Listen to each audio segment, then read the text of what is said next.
पवित्र श्रीमद् भागवत गीता, पवित्र चारों वेद, पवित्र कुरान शरीफ, पवित्र बाइबल, पवित्र गुरु ग्रंथ साहिब, पवित्र कबीर साहिब की वाणी में छुपे हुए गूढ़ रहस्य अर्थात तत्व को जानने के लिए कृपया अवश्य सुनिए जगत गुरु तत्वदर्शी संत रामपाल जी महाराज के मंगल प्रवचन। अब कहते हैं उस परम पिता परमात्मा के विषय में कौन समझे, यो काल सभी को भ्रमित करके उल्टा ज्ञान दे देता है। पुरुष गम कैसे कोई पावे, काल निरंजन जग भरमावे। तीन लोक अपने सुत दीना, सुन निरंजन बासालीना। अपने तीनों पुत्रों को ये तीन लोक देके और स्वयं ब्रह्मलोक में सबसे ऊपर के स्थान पर ये काल विराजमान है, सुन शिखर में बैठा है। तीन लोक अपने सुत दीना, अपने सुतों को अपने पुत्रों को दे दिया। और सुन निरंजन बासा लीना, अलख निरंजन सुन ठिकाना, ब्रह्मा विष्णु शिव भेद न जाना। अब ब्रह्मा विष्णु महेश भी तपस्या करते हैं, भगवान ढूंढांगे, वो मिलता कोई ना। कहते हैं इन्होंने ब्रह्मा विष्णु महेश को ये ज्योति निरंजन के दर्शन नहीं होली, ये भी नहीं मिलता। तीन देव सो उसको ध्यावे, निरंजन का वो पार न पावे। अलख निरंजन बड़ा बटपारा। इस ज्योति निरंजन को परमात्मा कबीर जी कहते हैं बड़ा बटपारा माने ठग धोखेबाज है यो। अलख निरंजन बड़ा बटपारा, तीन लोक जीव करे आहारा। तीन लोक के जीवों को खा रहा है। ब्रह्मा विष्णु शिव नहीं बचाए, सकल खाए पुन धूर उड़ाए। तिनके सुत हैं तीनों देवा, अंदर जीव करते हैं सेवा। आय हाय हाय, कमाल कर दिया कबीर भगवान ने। कहते हैं ब्रह्मा विष्णु महेश को भी खावेगा, क्योंकि 7 ब्रह्मा की मृत्यु के बाद एक विष्णु की मृत्यु, 7 विष्णु की मृत्यु के बाद एक शिव की मृत्यु। ये स्वयं भी कहते हैं कि हमारा तो जन्म और मृत्यु होता, और हम इनको अजरो अमर सर्वेश्वर महेश्वर मान रहे थे। ये नकली गुरुओं की अपनी दंत कथा थी, यथार्थ ज्ञान नहीं था। अभी आपको देवी भागवत 3 स्कंद में विष्णु जी की वाणी सुनाता हूं कि वो खुद कहते हैं कि मैं ब्रह्मा और विष्णु सब नाशवान है, हमारा जन्म और मृत्यु होता है।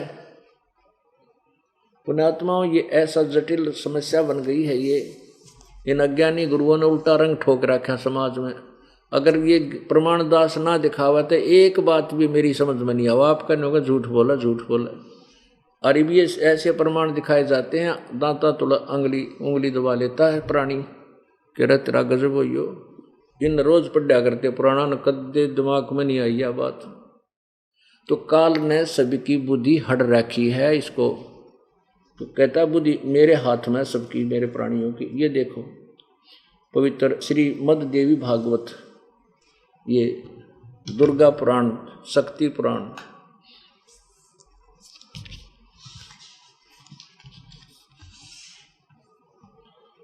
ये श्रीमद् देवी भागवत, प्रकाशक हनुमान प्रसाद पोदार, चिमनलाल गोस्वामी। ये गीता प्रेस गोरखपुर से प्रकाशित है। प्रकाशक में मुद्रक गीता प्रेस गोरखपुर, गोविंद भवन कार्यालय कोलकाता का संस्थान। अब इसके 123 पृष्ठ पे दिखा दूंगा आपको। कहते हैं समझदार को संकेत ही बहुत होता है। सकंद 3 अध्याय 4-5, ये 3 सकंद है। पृष्ठ 123 पे विष्णु जी अपनी माँ दुर्गा की महिमा सुना रहा है उसी के सामने। तुम शुद्ध स्वरूपा हो, ये सारा संसार तुम ही से उद्भासित हो रहा है। मैं ब्रह्मा और शंकर, मैं विष्णु, ब्रह्मा और शंकर हम सभी तुम्हारी कृपा से विद्यमान हैं। हमारा आविर्भाव माने जन्म, तिरोभाव में मृत्यु हुआ करता है। हमारा तो जन्म मृत्यु होता है, केवल तुम ही नित्य हो, जगत जननी हो, प्रकृति और सनातनी देवी हो। ये प्रकृति भी दुर्गा को कहते हैं। ये गीता में काम आओगा आपका, सृष्टि रचना में आपको बताएंगे कैसे उत्पत्ति ब्रह्मा विष्णु महेश की हुई। गीता जी भी प्रमाण देगी इसके विषय में। अब शंकर भगवान बोले, देवी यदि महाभाग विष्णु तुम्हीं से प्रकट हुए हैं तो उनके बाद उत्पन्न होने वाले ब्रह्मा भी तुम्हारे ही बालक हुए, और मैं तमोगुण लीला करने वाला शंकर क्या तुम्हारी संतान नहीं हुआ? अर्थात मुझे भी उत्पन्न करने वाली तुम ही हो। सिद्ध हो गया ब्रह्मा विष्णु महेश दुर्गा के बेटे हैं। अब ये तीनों गुण हैं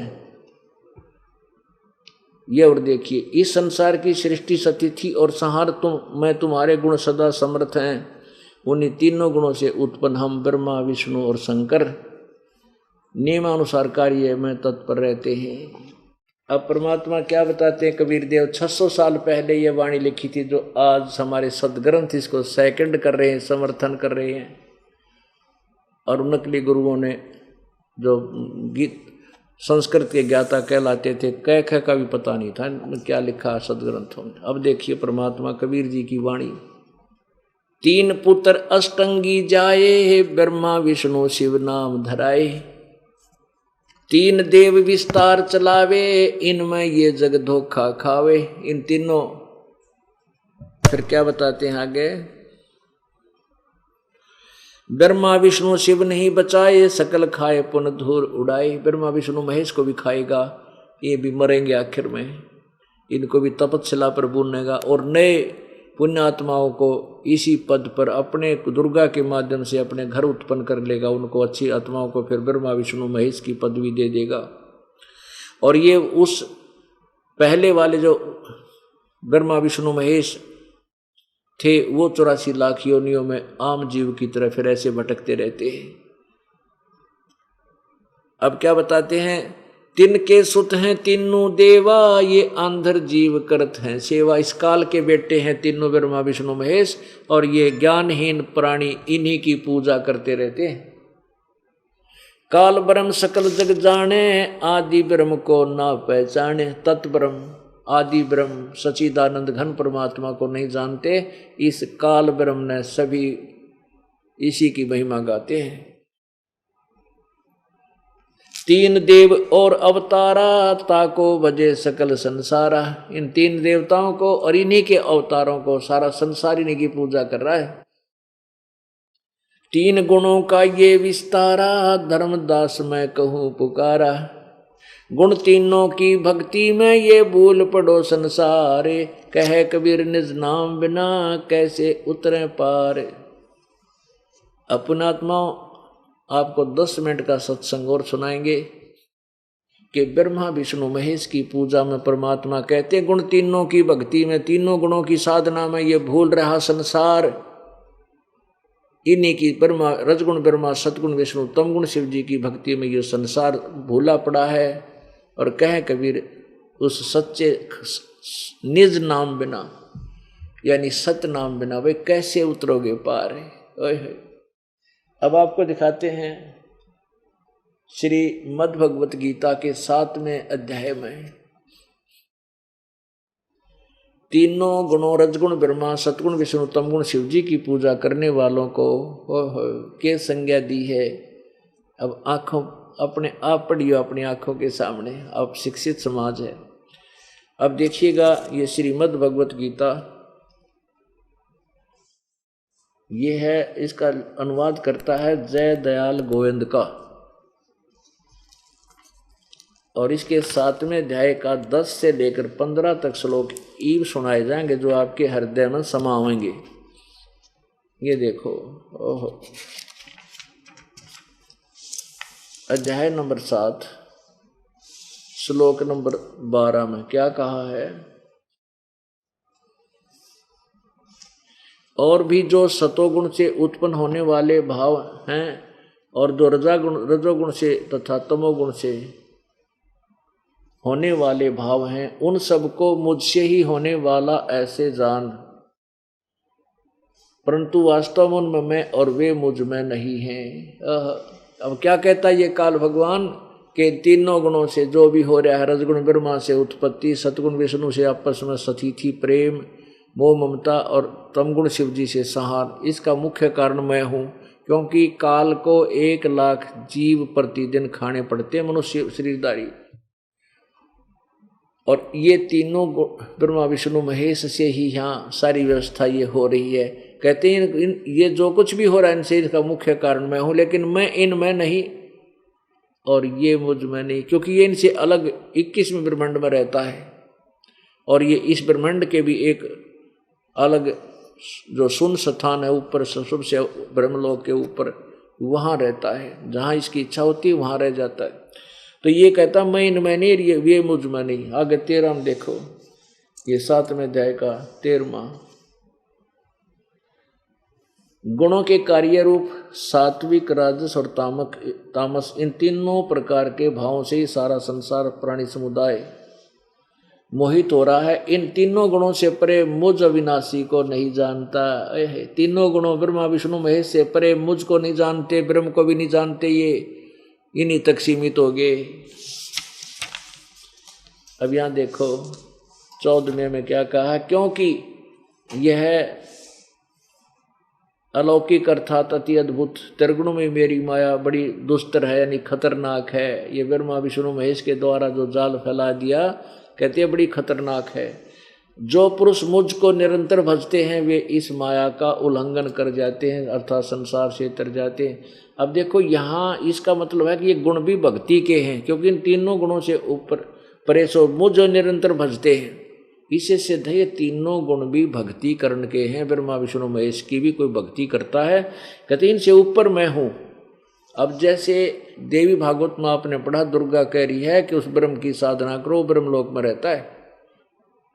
तो इससे सिद्ध है कि वो इन ब्रह्मा विष्णु महेश से कुछ सुपीरियर है, इसलिए कह रहा कि मेरी भक्ति भी ना करते, मुझे भी ना भजते, ये ब्रह्मा विष्णु महेश तक सीमित हैं। आगे देखो 15वें में कमाल कर दिया, श्रीमद् भगवद गीता अध्याय नंबर 7 के श्लोक नंबर 15 में। अब क्या बताया है कि जिनका ज्ञान इस त्रिगुण में माया, रजगुण ब्रह्मा, सतगुण विष्णु, तमगुण जी शिव जी द्वारा ही हराया जा चुका है। इनसे आगे किसी को मानते नहीं, ना भक्ति करते, ना सुनकर राजी। तो माया के द्वारा जिनका ज्ञान हरा जा चुका है, ऐसे इन तीनों गुणों के द्वारा ब्रह्मा विष्णु महेश की पूजा तक सीमित है, उनका यही प्रबुद्धि टिकी हुई है, इनका ज्ञान हर लिया, इनसे आगे कोई नहीं मानता। वो असुर स्वभाव के धारण किए हुए जो इनकी पूजा करते हैं। ब्रह्मा विष्णु महेश की पुजारियों को क्या लिखा है, असुर स्वभाव, राक्षस स्वभाव को धारण किए हुए मनुष्यों में नीच और दूषित कर्म करने वाले मूढ़ लोग, मूर्ख, मुझे नहीं भजते। ब्रह्म कहता है काल कहता है मेरी भी भक्ति ना करते। ये जो ब्रह्मा विष्णु महेश था, अगर किसी ने मान कर राजी नहीं, ये राक्षस स्वभाव को धारण किए मनुष्यों में नीच, दुष्कर्म करने वाले मूर्ख, ओए होए, राक्षस स्वभाव को धारण किए हुए मनुष्यों में नीच, दूषित कर्म करने वाले मूर्ख। अब 4 फीत ला दी काल ने जो ब्रह्मा विष्णु महेश की पूजा करते हैं। एक तो राक्षस स्वभाव को धारण किए हुए मनुष्यों में नीच और बुरे कर्म करने वाले, दुष्कर्म, और मूढ़, मूर्ख, मेरी भक्ति यानी ब्रह्म साधना भी ना करते।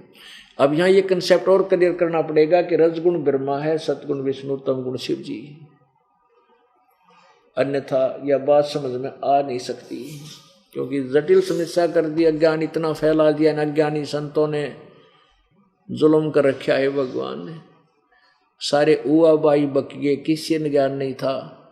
अब परमात्मा आए थे, उनकी वाणी किसी ने मानी को नहीं। अब दास के ऊपर मेहर करी परमात्मा ने अपने बच्चों तक ये सत संदेश पहुंचाने की ड्यूटी दे दी।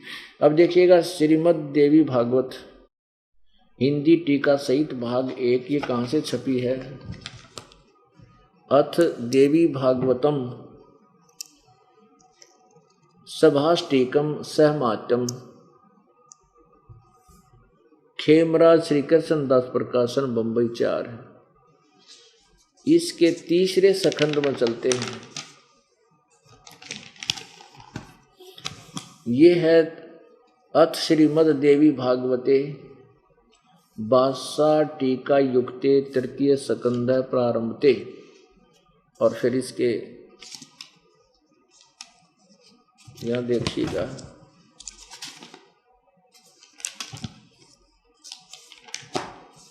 ये है 11वां पृष्ठ, 11वां पृष्ठ और तृतीय स्कंद अध्याय 5 में और श्लोक नंबर 8 में 7 यहाँ समाप्त हो गया 8वां। अब भगवान शंकर कह रहे अपनी माँ दुर्गा ते, हे माता, यदि हमारे ऊपर सदा दया युक्त हो, आप सदा आप दया युक्त हो, तो हमको तमोगुण में किस प्रकार प्रदान किया, यानी मैं तमोगुण क्यों बना दिया, ब्रह्मा रजोगुण और हरि यानी विष्णु को तूने सतोगुण क्यों बना दिया, सतोगुण युक्त क्यों किया है, युक्त किए हैं। अब देखो, अब इसकी संस्कृत पढ़ो, अब हिंदी देखिए अपन है। हे माता, यदि हमारे ऊपर आप सदा आप दया युक्त हो, तो हमको तमोगुण में किस प्रकार प्रदान किया है, और ब्रह्मा रजगुण और हरि सतगुण। अब यहाँ देखियो, अब ये 7वां श्लोक समाप्त हुआ। संस्कृत में 8वां प्रारंभ होता है। यदि दया धर्मना न सदा अंबिके कथम अहम विहिता च।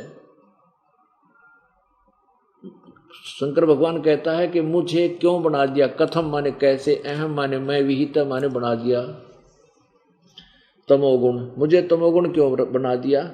और कमल से उत्पन्न होने वाले ब्रह्मा को आपने रजोगुण संभाव क्यों रजोगुण बना दिया। असुहित क्यों सतोगुण हरि, आपने सतोगुण हरि को क्यों बना दिया। इति सिद्धम, रजगुण ब्रह्मा है, सतगुण विष्णु है, तमगुण शिव जी है। और आपने अभी केवल हिंदी वाली में भी आपने गीता प्रेस वाली में भी पढ़ा। शंकर भगवान कहता है कि हम तीनों गुणों से उत्पन्न, हम ब्रह्मा और विष्णु और शंकर, हम तो आपके द्वारा दिए आदेश का पालन करते हैं। अब ये सिद्ध हो गया कि इन तीनों गुणों की पूजा करने वाले रजगुण ब्रह्मा, सतगुण विष्णु, तमगुण शिव जी, पूजा करने वाले ये कभी पार नहीं हो सकते। ये परमात्मा कबीर परमेश्वर जी कहते हैं, गुण तीनों की भक्ति में ये बोल पड़ो संसारे, कह कबीर निज नाम बिना वही कैसे उतरो पार। अपने आत्मा जिस परमेश्वर के विषय में ये कहा जा, कबीर साहब एक दुल्हा था, कवि था, वो तो एक भगत था, न्यों क्या करते, अरे तो भगवान था। सारे सदग्रंथों को उंगलियों पर इसके उंगलियों पर थे, इसी का दिया हुआ ज्ञान है ये। ब्रह्म ने ब्रह्मा को दे दिया और ब्रह्मा इसने समझ नहीं सका। फिर परमात्मा ने आकर के ये सिंपल लैंग्वेज में ये ज्ञान बनाया, क्योंकि उसमें इन अज्ञानी लोगों ने ठेका ले रखा था, कब्जा कर रखा था संस्कृत के ऊपर, और सभी सदग्रंथ संस्कृत में थे। जनसाधारण तक ये ज्ञान नहीं जा सकता था। परमेश्वर ने आके सिंपल लैंग्वेज में लिपिबद्ध करवाया, जो आज अपने काम आ गया और हम सदग्रंथों को पहचान सके। बोलो सतगुरुदेव। परम पिता परमात्मा पूर्ण ब्रह्म, सारी सृष्टि के रचनहार, कुल मालिक कबीर देव, अल्लाह अकबर, अल्लाह कबीर, हक्का कबीर, कबीर अग्नि, कबीर देव, कबीर अमितौजा। ये प्रत्येक सदग्रंथ में भाषा भिन्न उस परमेश्वर पूर्ण ब्रह्म के नाम हैं। वही परमात्मा अपने ओरिजिनल नाम तय, जो उनका वास्तविक नाम है प्रभु का, उसी नाम को लेकर के बनारस में सन 1398 संवत 1455 में एक शिशु रूप धारण करके लहर तारा तालाब में कमल के फूल पर प्रकट हुए। वहां से उनको एक नीरू नीमा नाम के मुसलमान जुलाहे, जो पहले हिंदू थे, हिंदू से मुसलमान बना दिया गए थे। उनके कोई संतान नहीं थी। परमात्मा की कृपा ने उन पर कृपा की, उनको संतान रूप में वहाँ कमल के फूल पर सतलोक से आकर के विराजमान होकर के प्राप्त हुए। और उस परमेश्वर ने 5 वर्ष की आयु लीला में, 5 वर्ष की आयु में ही उन विद्वानों के, महर्षियों के और हिंदू तथा मुसलमान धर्म के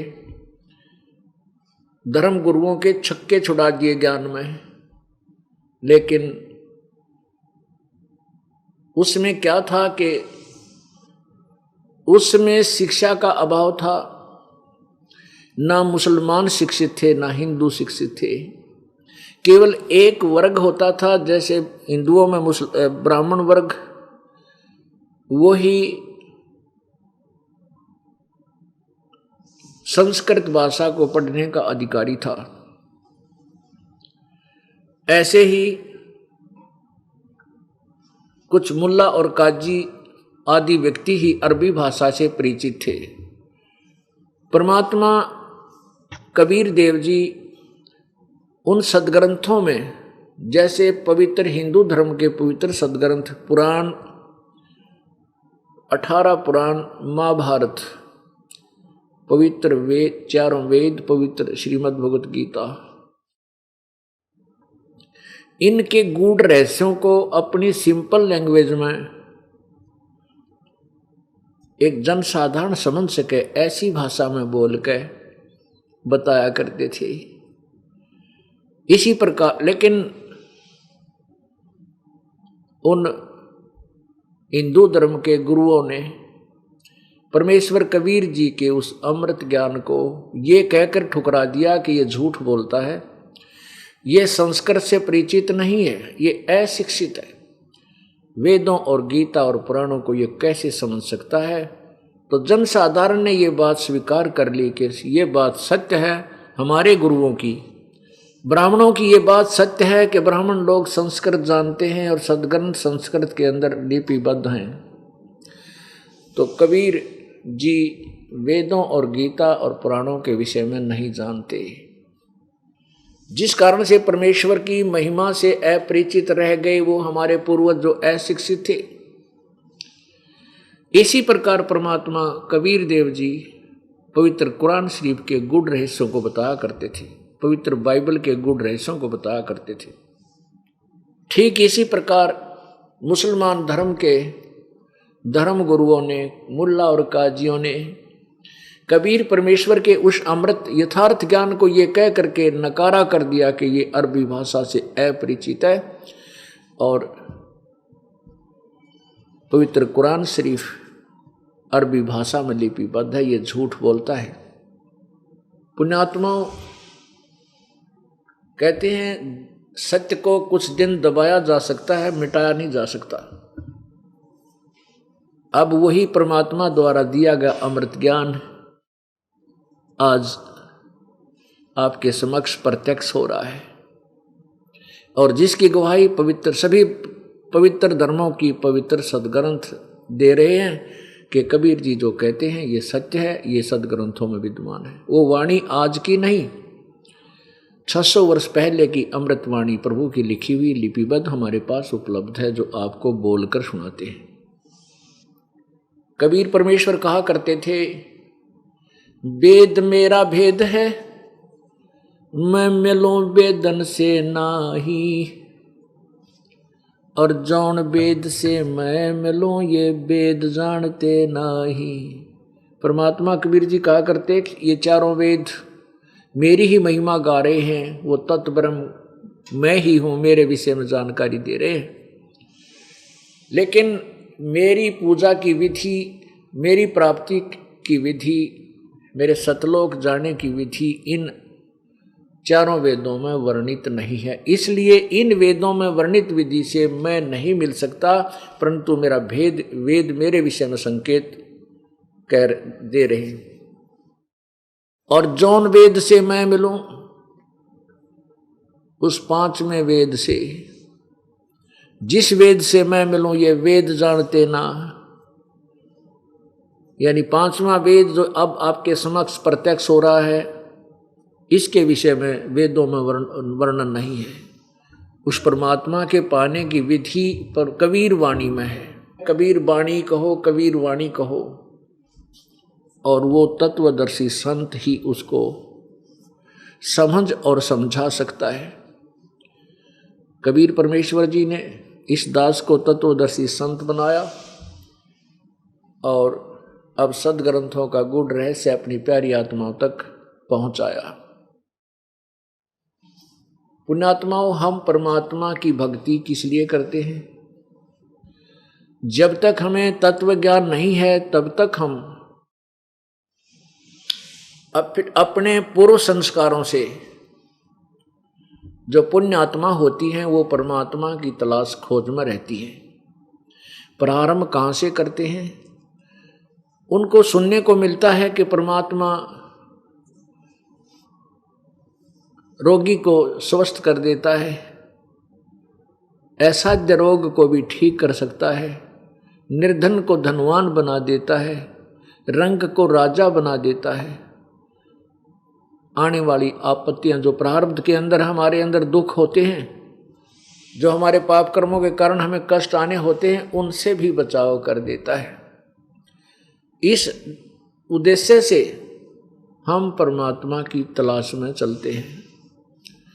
फिर जैसी भी भक्ति विधि किसी संत महंत या धार्मिक गुरु ने बता दी, हम उसे प्रारंभ कर देते हैं, क्योंकि हमारे पास कोई निर्णायक ज्ञान नहीं था, कोई ऐसा पैमाना नहीं था, ऐसा कोई स्केल नहीं था जिससे हम तोल सकें उस गुरु द्वारा बताए गए धार्मिक अनुष्ठान को, धार्मिक विधि को। जिस कारण से हम जिस भी संत ने या गुरु ने, ऋषि महर्षि ने जो भी भक्ति विधि बताई, हमने सहर्ष स्वीकार की और समर्पण भाव से जैसा भी वो बताते थे वैसे हमने किया, लेकिन लाभ कोई नहीं हुआ। एक समय सिकंदर लोधी राजा को, जो मुसलमान धर्म से संबंध रखता था, उसको एक भयंकर रोग हो गया, असाध्य रोग हो गया, जलन का रोग। जलन का रोग इतना भयंकर होता है कि जैसे किसी का हाथ जल जा गर्म पानी में या अग्नि पे, अग्नि से, या चाय गिर जा हाथ पे, जल उबलती हुई दूध गिर जावे, फिर उसको कितनी पीड़ा होती है, असहनीय पीड़ा होती है, चिल्लाता है। वो जलन का रोग इतना भयंकर होता है, लेकिन उसमें कहीं ऊपर जला हुआ नजर नहीं आता। ये रोग दिल्ली के बादशाह सिकंदर लोधी मुसलमान को होगी। अब पवित्र मुसलमान धर्म में जन्म होने के नाते उसने अपने धार्मिक गुरुओं से प्रार्थना की कि मेरा कोई जंतर मंत्र करो, मुझे कोई विधि बताओ जिससे मेरा रोग ठीक हो। क्योंकि वेदों से तो पहले ही संपर्क में राजा लोग होते हैं, जरा सा भी कोई दिक्कत आती है, वेद पे वेद वहाँ उसके मंत्री इकट्ठा कर दिया करते हैं। उन वेदों से भी कोई लाभ नहीं मिला, तो वेद भी आखिर में ये कह देते हैं कि अब तो भगवान ही बचावे, भगवान ही बचावेगा। हमने जो दवाई देनी थी राजन, ये अंतिम दवा दे चुके हैं, अब हमारे पास इसकी और औषधि नहीं रही। तब हम अपने धार्मिक गुरुओं की तरफ मुड़ते हैं। जब भगवान, डॉक्टर ने भी कह दिया अब तो भगवान ही बचावेगा, तो फिर हम भगवान की तरफ चलते हैं। अपने धार्मिक जितने भी जंतर मंत्र करने वाले या कोई भी संत रूप में, औलिया रूप में जो सुप्रसिद्ध थे, उन सबसे संपर्क साधा गया। और जैसा भी उन्होंने बताया राजा के स्वास्थ्य के लिए, वो सब क्रियाएं मुसलमान धर्म अनुसार की गई, लेकिन नो यूज एट ऑल, कोई लाभ नहीं हुआ, स्थिति ज्यों की तो बनी रही। फिर क्या बताया किसी ने कि ऐसे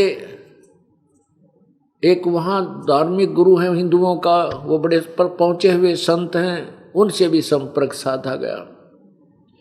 उनके द्वारा बताए गए जंतर मंत्र भी उन्होंने किए, लेकिन सिकंदर लोधी को कोई लाभ नहीं हुआ। अंत में सभी संतों ने, हिंदू धर्म के जो सुप्रसिद्ध संत से उनसे मिले, उन्होंने बताया कि राजन ये तेरे प्रारब्ध का कर्म है, इसको कोई नहीं ठीक कर सकता, ये तो तुझे भोगना ही पड़ेगा अंतिम श्वास तक। अब पुण्य आत्माओं, परमात्मा कबीर परमेश्वर ने सतलोक से यहाँ पृथ्वी 21 ब्रह्मांड में आकर के, काल के लोक में आकर के अपनी समर्थता का आप ही प्रमाण दिया। अपने यथार्थ ज्ञान को स्वयं ही आकर बताया, अपनी महिमा की वाणी स्वयं ही उच्चारण की और अपनी प्यारी आत्माओं को, श्रेष्ठ आत्माओं को, जो अच्छी आत्मा थी उस समय, उनको आकर मिले और उनको सचखंड लेकर गए। उनको सतलोक के अंदर अपनी सतिथि से परिचित कराया। ब्रह्मा, विष्णु, महेश और अन्य जितने भी धर्मों के जो धर्मगुरु थे वो कहाँ तक की दीक्षा देते हैं, कहाँ तक पहुँचने की उनकी विधि है, वो सब बताई। उन श्रेष्ठ आत्माओं में से, जैसे आपको कल दिखाया था कि परमात्मा कहते हैं वेद मेरा भेद है, मैं मिलूं वेदन से नाही, और जौन वेद से मैं मिलूं ये वेद जानते नहीं। तो वेद कबीर परमात्मा का भेद देते हैं। अब जैसे आपको कल ऋग्वेद मंडल नंबर 9 और सूक्त नंबर 86 यानी 86 के मंत्र नंबर 26-27 में दिखाया था, बताया था कि वो परमात्मा कबीर है और वो अपने सतलोक से चलकर आता है और यहाँ आकर के अपनी श्रेष्ठ आत्माओं को मिलता है, दृढ़ भक्तों को यानी श्रेष्ठ आत्माओं को मिलता है और उनको अपना भेद देता है। देखिएगा पवित्र ऋग्वेद, ये कहाँ से प्रकाशित है।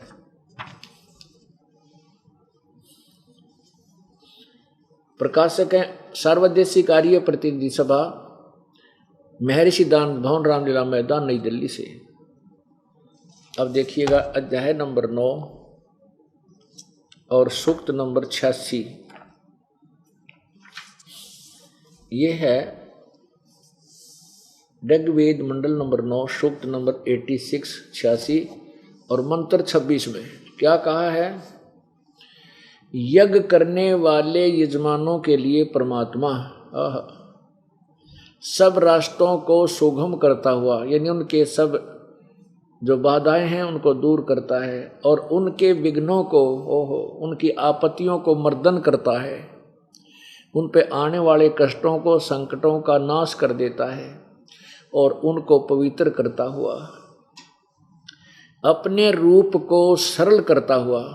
अपना जो वास्तविक रूप तो परमात्मा का सतलोक में बहुत तेजों में है, उसके ऊपर हल्का तेज पुंज का शरीर धारण करके वो परमात्मा अपने रूप को सरल करता हुआ, वह कांतिमान परमात्मा। इन्होंने क्या किया है, ये देखो कबीर, हम इसको कबीर बोल देते हैं, कबीर, कबीरतो।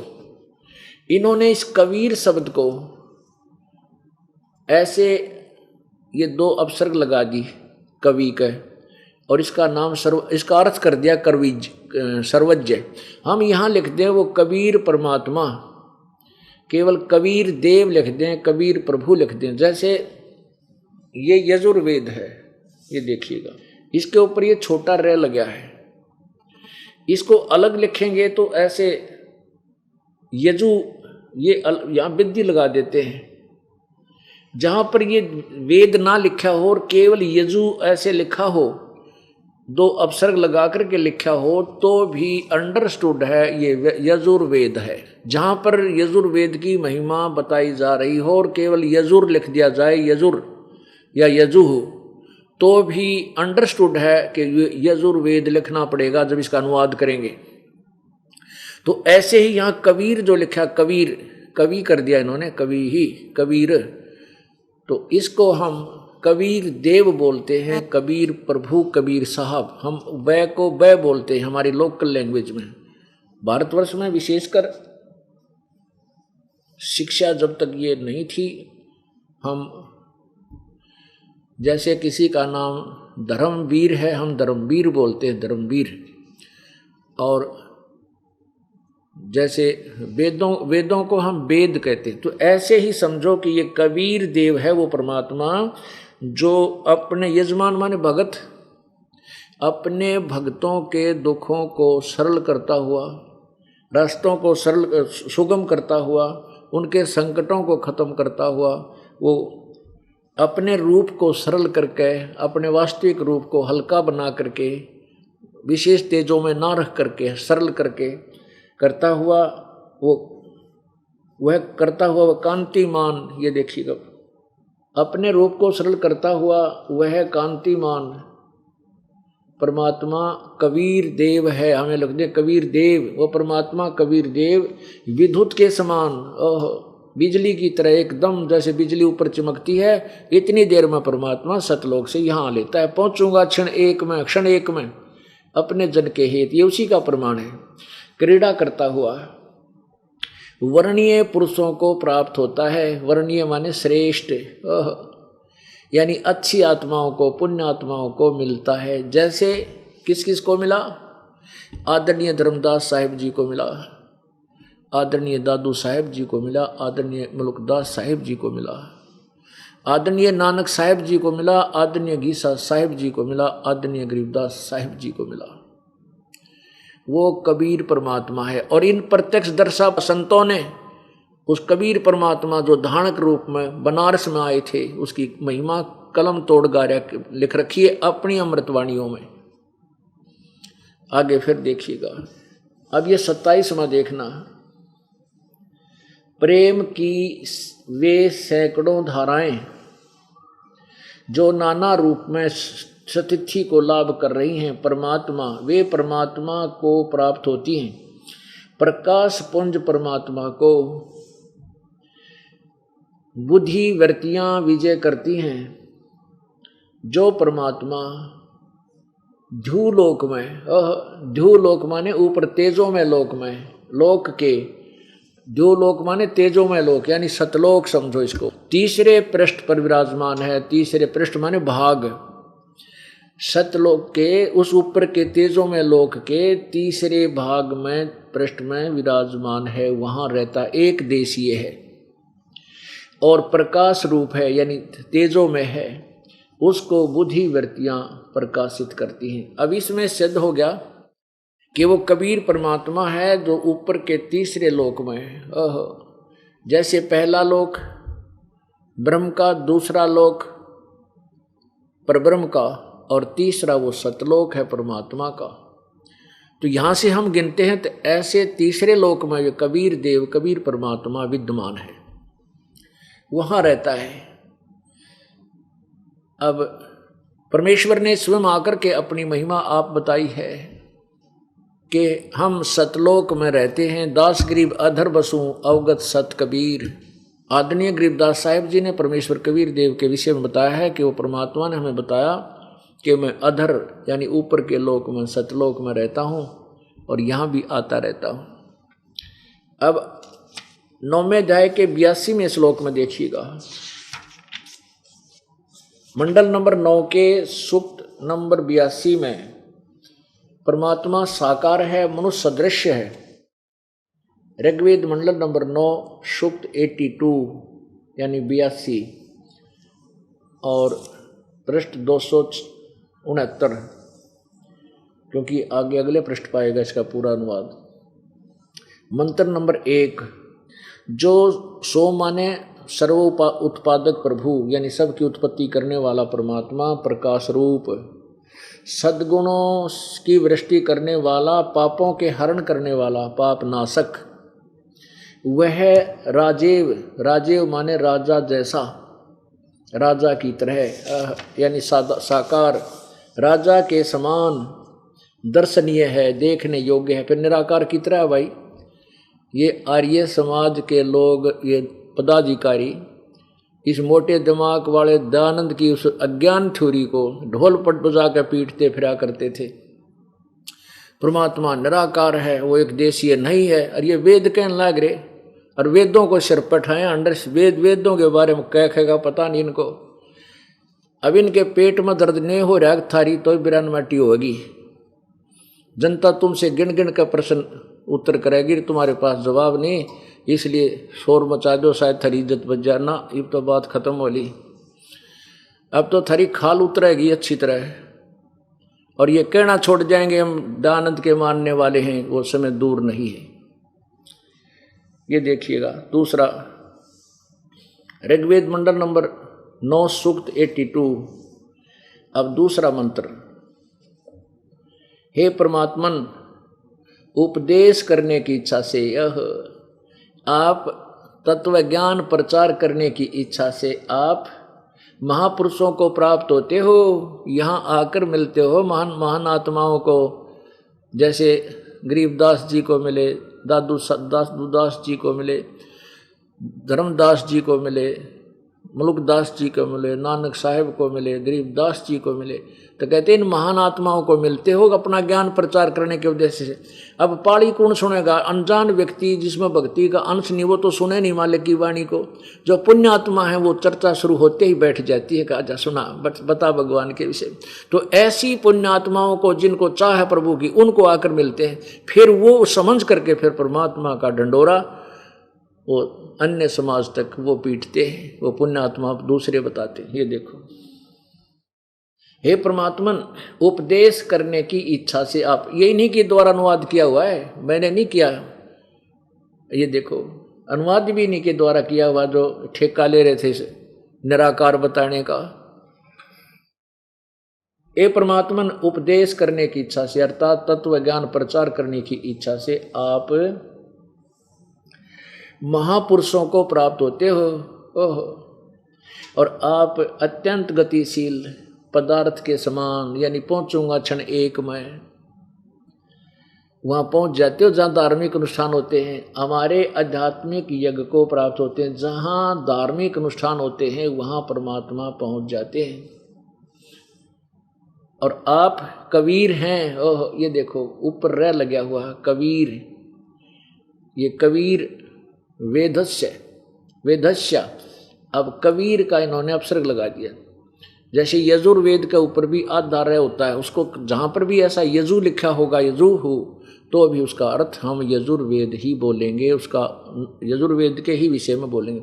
तो वह आप कबीर देव हैं, यहाँ लिखना चाहिए वह कबीर देव है। अब देखो मंडल 9 का सूक्त 82 और तीसरे मंत्र में, पवित्र युगों में रक्षा से आप प्राप्त होते हैं, यानी जहाँ परमात्मा की महिमा चलती है वहाँ आप आ जाते हो। पृथ्वी आदि लोकांतरों में गति करते हुए, यानी घूमते फिरते हो। गोता मारूं स्वर्ग में, जा बैठूं पाताले, कह कबीर ढूंढता फिरूं अपने हीरे मोती लाल। ये तो सिंपल लैंग्वेज में ये वेद ज्ञान परमात्मा कबीर जी ने दे रखा है, अपनी प्यारी आत्मा गरीबदास जी में फीड कर दिया अपना ज्ञान, उन्होंने फिर बोला है। और ये वेद आज बता रहे हैं जो संस्कृत से हिंदी अनुवादित इन्हीं के द्वारा है, जो कबीर जी को बिसराया करते थे, ये अनपढ़ है, क्या जाने, अशिक्षित है। पवित्र यज्ञों में अर्थात जहाँ धार्मिक अनुष्ठान विधिवत शास्त्र अनुकूल होते हैं वहाँ परमात्मा विद्यमान रहते हैं। रक्षा से आप, रक्षा के लिए आप प्राप्त होते हैं, वहाँ सबकी रक्षा करने के लिए परमात्मा रहते हैं, कदे काल कोई अटैक ना कर जाए हमारे बच्चों पर आकर के। और आप पृथ्वी आदि लोकांतरों में गति करते हुए, सर्वव्यापक गति करते हुए आप स्वयं गतिशील होकर विराजमान होते हैं। परमात्मा कहते हैं गोता मारू स्वर्ग में, जा बैठूं पाताल, और गरीबदास ढूंढता फिरूं मैं अपने हीरे माणिक लाल। आप कैसे हैं? सबके तर्पक हैं, सबके रक्षक हैं, और बड़े बड़े गतिशील पदार्थों के नियंत्रता और पृथ्वीवादी लोकांतरों के केंद्र होकर के सब पदार्थों में रक्षा को उत्पन्न करते हैं। अभी अनुवाद तक में करना नहीं आया, पर फिर भी कुछ तो सच्चाई इनकी लेखनी से भी उजागर होगी है।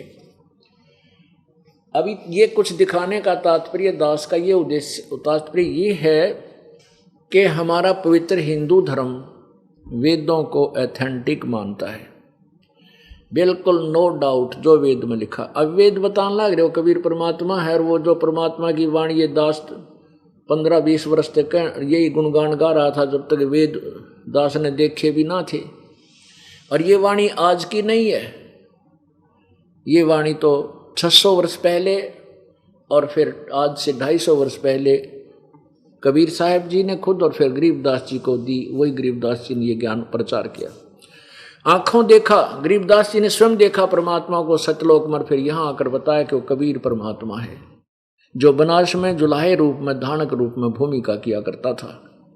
अपुण्य आत्माओं हरदम खोज हनोज हाजर त्रिवेणी के तीर हैं, दास गरीब तबीब सतगुरु बंदी छोड़ कबीर हैं। तबीब का अर्थ होता वैद। परमात्मा सब वेदों के वैद हैं और बगैर औषधि के वो परमात्मा पूर्ण ब्रह्म हमारे असाध्य रोग को भी ठीक कर सकते हैं। तो मुसलमान धर्म के अंदर सिकंदर लोदी दिल्ली के बादशाह अपने अंतिम श्वास गिन रहा था। कहीं भी उसको कोई राहत की आशा नहीं रही थी। किसी व्यक्ति ने बताया कि बनारस में एक कबीर नाम का बहुत पहुंचा हुआ संत है और उनके संपर्क में, उनके उपदेश से, उनके आशीर्वाद से बहुत से व्यक्तियों को राहत मिली है, असाध्य रोग दूर हो गए। पुण्यात्माओं, जैसे आप जी पहले से यहाँ लगे हुए हो, आप जी को इतना सुख दिया भगवान ने, ऐसे दुख आपके दूर कर दिए, ऐसे रोग काट दिए। आप क्या करते हो? अपने भाई को, बहन को, रिश्तेदार, सहेली को, मित्र को, हैं कोई वहाँ जा कर के कोई और दुखी नजर आता है पड़ोस अड़ोस में, उनको कहते हो आप वहाँ बरवाला आश्रम में चले जाओ, परमात्मा कबीर देव की कृपा से सब ठीक हो जाएगा, आप ठीक स्वस्थ हो जाओगे। जिनके अच्छे संस्कार हैं, पुण्यकर्मी प्राणी हैं, या तो वो आते हैं जो बहुत अच्छे पुण्यकर्मी प्राणी हैं, तुरंत आ जाते हैं, या फिर सब जगह से जिनके सब रास्ते बंद हो जाते हैं कि अब कोई राहत नहीं मिलती, एक वहाँ और देख लेते हैं, तो वो आते हैं यहाँ पर। और आते ही परमात्मा जो सच्चे दिल से, तन मन धन से, नकली सी कोई परीक्षार्थी आता है, देखेंगे होगा कि ना होगा, तो उसको लाभ नहीं होगा। एक आत्मा रोती हुई अपनी जीवन की भीख मांगने आता है, उसमें वो भूल जाता है मैं हिंदू हूं या मुसलमान, मैं उच्च जाति का हूं, नीच जाति का, या मैं कुछ राजपद प्राप्त है या गरीब हूं। वो केवल एक अपने आप को जीव समझ कर आता है, उसको तुरंत परमात्मा लाभ देता है। और लाभ परमात्मा से ऐसे ही मिलता है, नखरे करने वाले को, परीक्षा करने वाले को परमात्मा राहत नहीं देगा। ये नियम है ईश्वर का। या तो सच्चे दिल तो श्रद्धा की जाती है, आत्मा से रोया जाता है। जब तक हम ये सोचते हैं देखेंगे आराम होगा तो ना होगा, आराम हो गया तो देख लेंगे, नियम निभाएंगे ना निभाएंगे, यानी सबसे पहले हमारी मर्यादा है। और मर्यादा के प्रति आपके मन में दोष रहेगा, न्यू के पार पड़ा है, इतने नियम के पालन होते हैं, नहीं हो सकते, फिर मालिक लाभ नहीं देगा।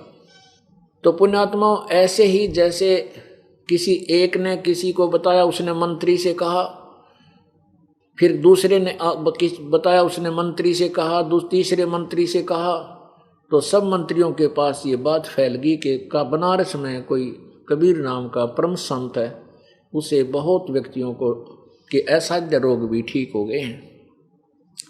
तो उन मंत्रियों ने जाकर के राजा से कहा कि परवरदिगार, बनारस के अंदर एक बहुत पहुँचे हुए संत बताए हैं और बहुत व्यक्तियों ने हमें संपर्क किया है, और वो कहते हैं बिल्कुल जाते ही ठीक करेंगे यदि सच्चे दिल से जाओगे तो राजा ने सो कहा भी देखो चलो फिर प्रस्थान करो।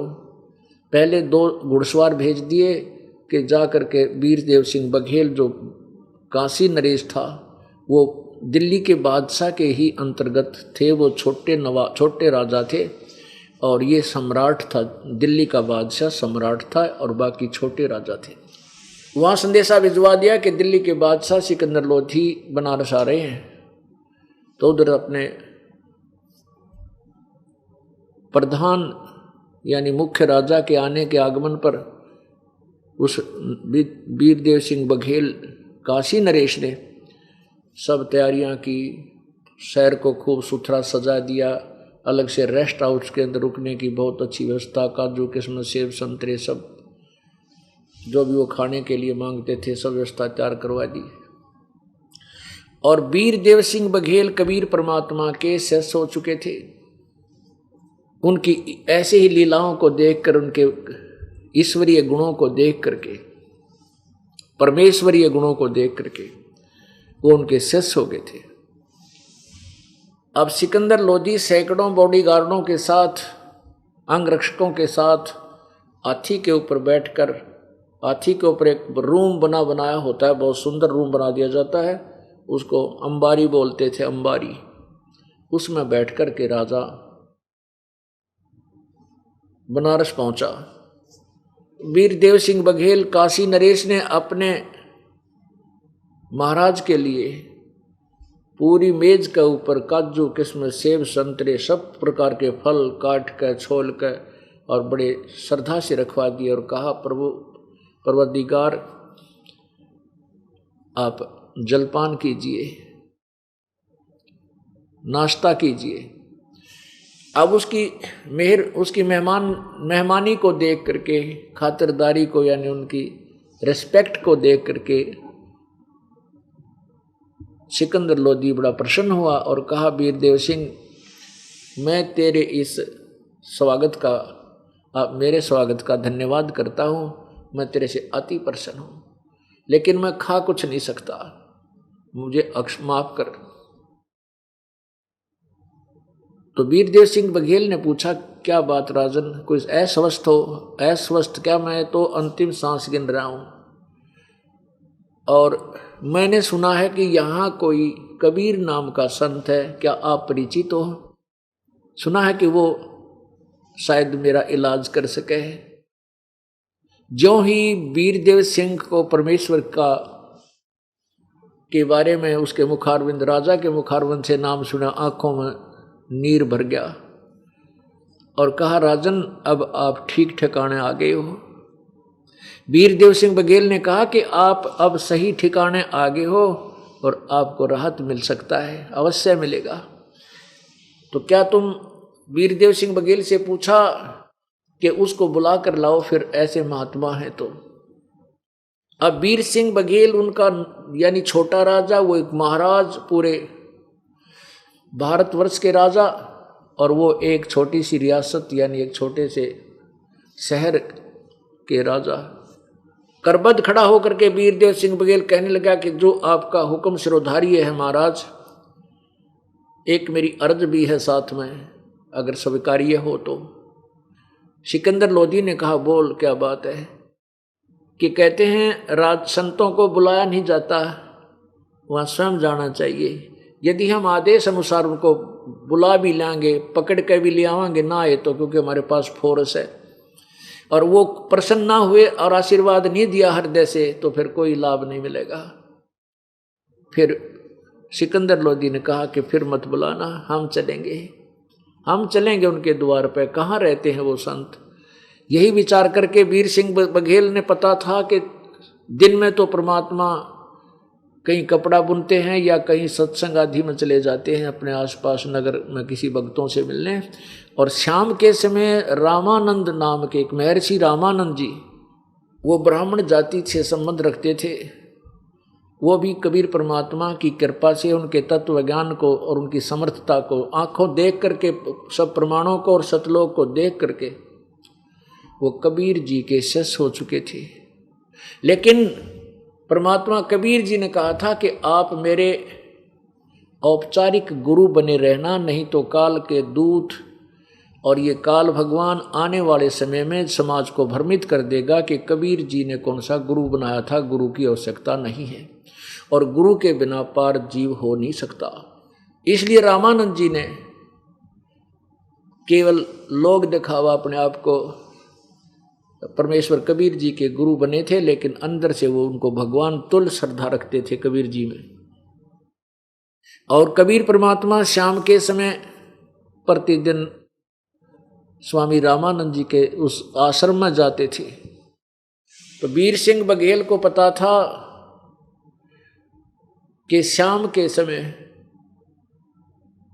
परमात्मा, क्योंकि 12 बजे तो पहुंचा था वो सिकंदर लोधी, फिर बातचीत होते घंटा डेढ़, फिर बीत गया 2 बज गए। कहने लगे शाम के समय, और वहाँ रामानंद जी के आश्रम में आते हैं तो सिकंदर लोधी को लेकर के वहीं चल पड़े। अब रामानंद जी के मुख्य द्वार पर, उस आश्रम के मुख्य द्वार पर पहरेदार खड़ा था, सेवादार खड़ा था पहरे पे। उससे वीरदेव सिंह बघेल को पता था कि रामानंद जी मुसलमानों से बात नहीं करते, और यदि मैं कहूँगा अपने राजा को कि बाहर ही बैठना पड़ेगा तो ये काली मान जाएगा और मेरे को सजा दे दे, मेरा राज्य ना छीन ले। इसलिए ये राजनीति से काम लेते हैं राजा लोग, राज अधिकारी। द्वार पर खड़े हुए उस पहरेदार से कहा वीरदेव सिंह बघेल ने कि भगत जी आप मुझे पहचानते हो? कहा जी खूब पहचानता हूँ, आप नरेश हैं बनारस के, और ये दिल्ली के बादशाह सिकंदर लोधी हैं। अब सिकंदर लोधी से सब परिचित थे कि मुसलमान है और दिल्ली का बादशाह है। ये कबीर जी से मिलने आए हैं, क्या कबीर जी आ चुके हैं आश्रम में? तो उस पहरेदार ने कहा कि नहीं राजन, अभी आए नहीं हैं। कितनी देर में आएंगे? समय तो उनका हो गया, इस समय आ ही जाते हैं, और उनकी मौज है, आध घंटे में आए। तो वीर सिंह ने कहा कि आप स्वामी रामानंद जी से कहिए दिल्ली के बादशाह सिकंदर लोधी अंदर आश्रम में विश्राम करना चाहते हैं जब तक कबीर जी आए, क्योंकि इनको कुछ तकलीफ है, ये अपना इलाज के लिए, अपने समाधान के लिए उनसे मिलेंगे। अब वीर सिंह ने सारी बता भी दी कि दिल्ली का बादशाह है, मुसलमान आ रहा है, और आज्ञा लिया।